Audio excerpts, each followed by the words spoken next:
سیاسی تنقید ضرور کریں، تنقید برائے تنقید نہ کریں، تنقید برائے اصلاح ضرور کریں، مگر میں یہ حکومت پاکستان کی طرف سے بالکل لاؤڈ اینڈ کلیئر میسج دینا چاہتا ہوں کہ شہداء کی تضحیک اور توہین قابل قبول نہیں ہے، اور جو ذمہ داران ہیں جو ایسے موقعوں پر بھی اپنے چھوٹے چھوٹے سیاسی مفادات کی خاطر، اپنے لیڈر کی انا کی تسکین کی خاطر اس طرح کے گنہونے اور اس طرح کی مکروہ کیمپین چلاتے ہیں، اس طرح کی کبھی حرکتیں کرتے ہیں، ان کی شناخت کی جائے گی اور ان کو قانون کے کٹہرے میں لایا جائے گا۔ دیکھیں، سوشل میڈیا کو ذمہ داری سے استعمال کرنا چاہیے۔ آپ اگر ملکی مفاد کے خلاف استعمال کریں گے، ملکی سالمیت کو نقصان پہنچانے کے لیے استعمال کریں گے، شہداء کی قربانیوں کو توہین کا، تضحیک کا نشانہ بنائیں گے، تو اس کی اجازت نہیں دی جا سکتی۔ ان کو ہم آئیڈینٹیفائی کریں، اکاؤنٹ سب کے سامنے ہیں، ان کی شناخت ہوگی اور قانونی کارروائی عمل میں لائی جائے گی۔ میک نو مسٹیک، اس میں بالکل 100% کلیئرٹی ہے۔ سیاسی تنقید بالکل ضرور کریں، مگر یہ کام نہ کریں جس سے ملکی دفاع کو، ملکی بقا کو نقصان پہنچے۔ آپ نے پہلے بھی کیا، 9 مئی کو آپ نے جو حملے کیے وہ ایک ایجنڈے کے تحت کیے۔ آپ نے IMF کو خطوط لکھے، ملک کو نقصان پہنچانے کے لیے لکھے۔ آپ نے ملکی دفاع کو نقصان پہنچانے میں کوئی کسر نہیں چھوڑی۔ آپ نے GSP+ سٹیٹس کے حوالے سے جو کارروائی 2-3 دن پہلے کی، اب اس پہ آپ معذرت خواہ ہیں، آپ کہتے ہیں ہمارا تعلق کوئی نہیں ہے۔ کل بانی چیئرمین PTI نے کہا جی وہ نعرے غلط لگے IMF کی بلڈنگ کے باہر، مظاہرہ ٹھیک تھا۔ یہ کام نہ کریں۔ ہمیں پتہ ہے کہ آپ کا یہ مشن ہے کہ ملک کی معیشت تباہ ہو، اور آپ کہتے رہے ہیں کہ آپ چاہتے ہیں کہ ملک ڈیفالٹ ہو۔ یہ ہم نہیں ہونے دیں گے انشاءاللہ تعالیٰ۔ اللہ کے فضل سے سنجیدگی سے معیشت کی اصلاحات پہ، معیشت کی بحالی پہ کام ہو رہا ہے، اور لوگوں کی زندگیوں کو آسان بنانا ہمارا مشن ہے۔ آپ پہلے کہتے تھے امریکی سازش ہے، اور اب آپ امریکہ میں IMF کی بلڈنگ کے باہر فٹ پاتھوں پہ افطاریاں کر رہے ہیں، وہاں پہ آپ احتجاج کر رہے ہیں۔ احتجاج پاکستان میں آ کے کریں نا۔ یہ کیا طریقہ ہے کہ آپ IMF کی بلڈنگ کے سامنے کھڑے ہو کے پاکستان کے خلاف نعرے لگاتے ہیں بیرون ملک رہ کے؟ تو یہ جو IMF کے حوالے سے خطوط لکھے جا رہے ہیں، میں چاہتا ہوں تحریک انصاف کو میں کہتا ہوں آپ کھل کے مذمت کریں ان لوگوں کی جنہوں نے IMF کی بلڈنگ کے باہر مظاہرہ کیا۔ آپ کھل کے مذمت کریں ان لوگوں کی جنہوں نے GSP+ سٹیٹس کے حوالے سے آن لائن پٹیشنز کی۔ آپ کھل کے مذمت کریں ان لوگوں کی جنہوں نے شہداء کی قربانیوں کو توہین اور تضحیک کا نشانہ بنایا۔ آپ کھڑے ہوں اور کہیں کہ ہم محب وطن پاکستانی ہیں، ہماری سیاست اپنی اپنی ہے، مگر ہماری جنگ پاکستان کے خلاف، پاکستان کے مفاد کے خلاف، پاکستان کی سالمیت کے خلاف نہیں ہے۔ تو یہ لاؤڈ اینڈ کلیئر میسج ہے کہ شہداء کی قربانیوں کا مذاق اڑانے والوں کی یہ کسی رعایت کے مستحق نہیں ہیں، اور سخت سے سخت قانونی کارروائی عمل میں لائی جائے گی۔ اور ہمیں قومی ہم آہنگی پیدا کرنے کی ضرورت ہے۔ وزیر اعظم صاحب نے میثاق مفاہمت کی بات کی، وہ کیوں کی؟ وہ اس لیے کی کہ ہم اپوزیشن کے دور میں جب بدترین سیاسی انتقام کا ہم نشانہ بن رہے تھے، ہم نے تب بھی کہا تھا کہ میثاق معیشت کریں۔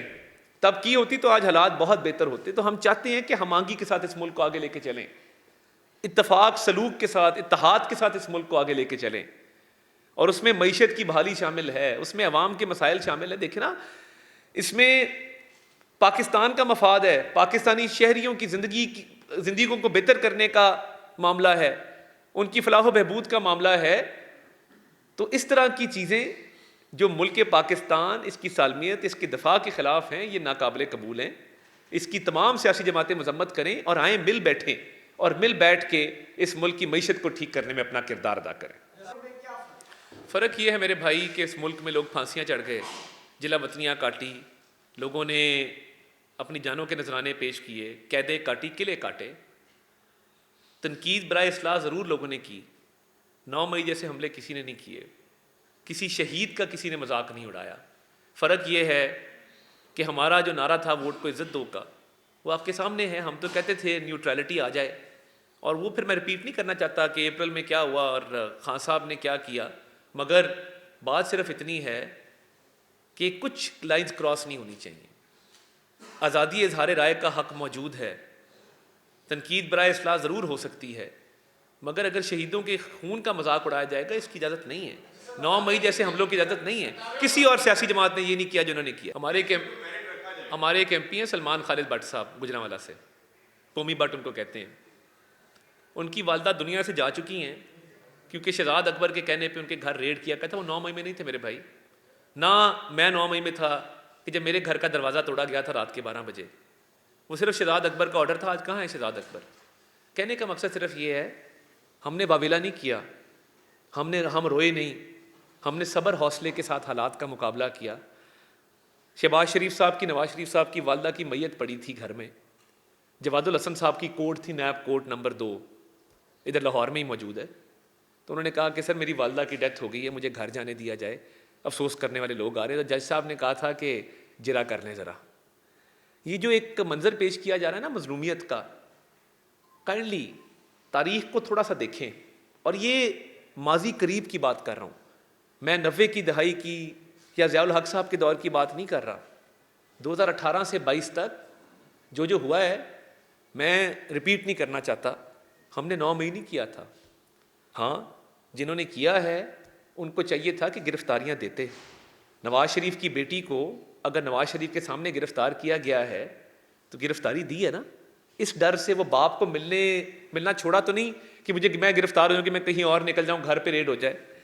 تو بات یہ ہے کہ میثاق مفاہمت کی ہم نے بات کی ہے اور ہم چاہتے ہیں کہ جو لوگ ملوث نہیں ہیں، جن کے خلاف ایویڈنس نہیں ہیں، ان کے حوالے سے بات چیت کر کے کوئی رستہ کھولا جائے. مگر جن کے چہرے عیاں ہیں سی سی ٹی وی فوٹیج میں، جیو فینسنگ کے اندر جن کی موبائل کی لوکیشن 2-2 ڈھائی گھنٹے لاہور کے گرجا چوک کی آ رہی ہے، جناح ہاؤس کی آ رہی ہے، مال آف لاہور کی آ رہی ہے، ان کی تحقیقات لازم ہیں. اور یہ جو شہداء کے حوالے سے میں نے بات کی، یہ قطعاً کوئی وچ ہنٹنگ کیمپین نہیں ہے، یہ قطعاً کوئی سیاسی انتقام نہیں ہے. یہ ایویڈنس بیسڈ آپ کے سامنے میں اس لیے بات کر رہا ہوں، میں چاہتا تو یہ فہرستیں بنا کے چپ کر کے بیٹھ بھی سکتا تھا. آپ کے سامنے میں میڈیا کو جواب دوں. چوتھا ستون ہے اس ریاست کا، اور چوتھا ستون میں مانتا ہوں بطور وزیر اطلاعات. اس چوتھے ستون کے سامنے میں آج اپنی جواب دہی کرنے آیا ہوں. میں اپنے آپ کو آپ کے سامنے احتساب کے لیے پیش کرنے آیا ہوں کہ یہ کام ہم نے کرنا ہے، آپ کی مدد کے ساتھ کریں گے. اور جو بھی بنے گی فہرست جس میں یہ لوگ شامل ہوں گے، آپ کے سامنے ایویڈنس لائیں گے، نام لے کے آئیں گے، کسی کے ساتھ کوئی زیادتی نہیں ہوگی، اس کی بھی ہم ضمانت دیتے ہیں. جی